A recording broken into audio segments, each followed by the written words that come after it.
એક મહત્વપૂર્ણ સમાચાર સામે આવી રહ્યા છે, કરીએ તેની પર નજર। આ મહત્વપૂર્ણ સમાચાર ગણેશ ચતુર્થીને લઈને। આજે ગણેશ ચતુર્થીનો પાવન દિવસ છે, પવિત્ર દિવસ છે। આજે બપ્પાના વધામણા કરવામાં આવશે, ત્યારે ઠેર ઠેર ઉત્સાહનો માહોલ। ભગવાન ગણેશજીની પ્રતિમાની સ્થાપના કરવામાં આવશે, વધામણા કરવામાં આવશે અને ગણેશ ચતુર્થીને લઈને ભારે ઉત્સાહ ભક્તોમાં જોવા મળી રહ્યો છે। ત્યારે ઠેર ઠેર તમામ તૈયારીઓ પૂર્ણ કરી લેવામાં આવી છે। ભક્તો વાજતે ગાજતે ગણપતિ દાદાની પ્રતિમા લેવા માટે પહોંચ્યા છે।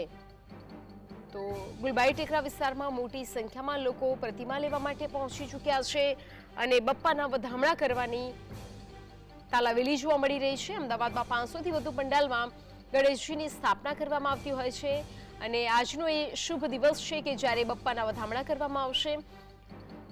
સમગ્ર વર્ષ દરમિયાન આ દિવસની રાહ જોવામાં આવતી હોય છે અને જ્યારે વિદાય કરવામાં આવતી હોય છે ત્યારે પણ તેવું કહેવામાં આવતું હોય છે કે અગલે બરસ બપ્પા જલ્દી આના, અને આજનો આ પાવન દિવસ।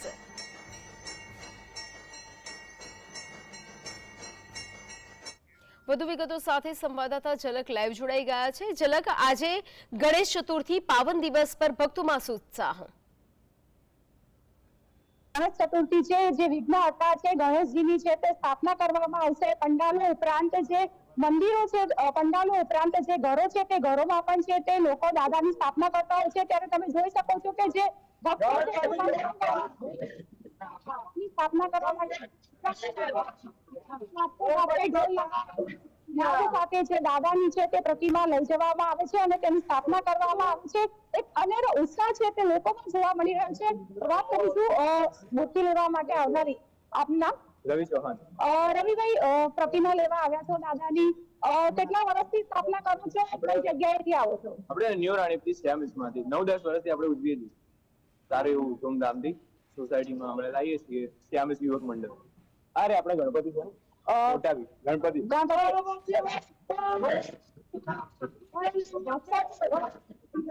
નવી જે પ્રતિમાઓ છે, વિવિધ પ્રકારની જે તૈયાર કરેલી જે પ્રતિમાઓ છે તે પ્રતિમાઓ લેવા આવ્યા છે અને અનેરો ઉત્સાહ જોવા મળી રહ્યો છે। વાત કરીશું, શું કહેશો, આજે ગણપતિ ચતુર્થી છે, ગણેશ ચતુર્થી છે, દાદાની પ્રતિમાની સ્થાપના કરવામાં આવશે, તમે ક્યાંથી આવ્યા છો અને કેવો ઉત્સાહ જોવા મળી રહ્યો? અમે ન્યુ રાણી શામીલ સોસાયટીમાંથી આવીએ છીએ। દાદાનું આગમન અમારા માટે બહુ ઉત્સાહ છે। કઈ રીતની તૈયારી કરતા હોવ છો? કેટલા દિવસ તમે રાખતા હોવ છો? કઈ રીતની તૈયારી, કેટલા લોકો જોડાયેલા છે? એક અઠવાડિયાથી અમે તૈયારીઓ કરતા હોઈએ છીએ દાદા માટે અને એમનું પૂરજોશમાં એમનું સ્વાગત કરીએ છીએ। કઈ રીતનું આયોજન હોય છે? અમારા ત્યાં 10 દિવસનો પ્રોગ્રામ હોય છે, 7 દિવસનો સોરી, રમત ગમત ને બાળકો માટેનો ઉત્સાહનો આખો પ્રોગ્રામ, ડાન્સ પ્રોગ્રામ હોય, ભજન મંડળ હોય છે, રોજ નવા પ્રોગ્રામ અમારા ત્યાં હોય છે। તમે શું કહેશો, દાદાની અવનવી જે પ્રતિમાઓ છે, આ પ્રતિમા કયા પ્રકારની તમે પ્રતિમા પસંદ કરી છે? બાજીરાવ મસ્તાનીની એ રીતની થીમ છે, એ રીતની પ્રતિમા છે। કેટલા લોકો યુવક મંડળમાં તમારામાં છે? યુવક મંડળમાં 15-20 જણા યુવક મંડળ છે।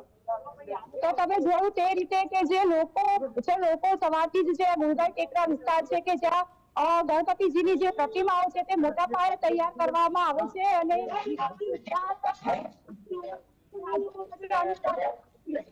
મોકલવામાં આવે છે। ત્યારે હાલ તો જે એક જ નારા ગુંજી રહ્યા છે, ગણપતિ બાપ્પા મોરયા, ગણપતિ બાપ્પા મોરયા ના નાદ સાથે જે લોકો છે તે લોકો અહીં આવી રહ્યા છે અને દાદાની નાનાથી લઈને મોટી પ્રતિમા છે તે સ્થાપના માટે લઈ જઈ રહ્યા છે।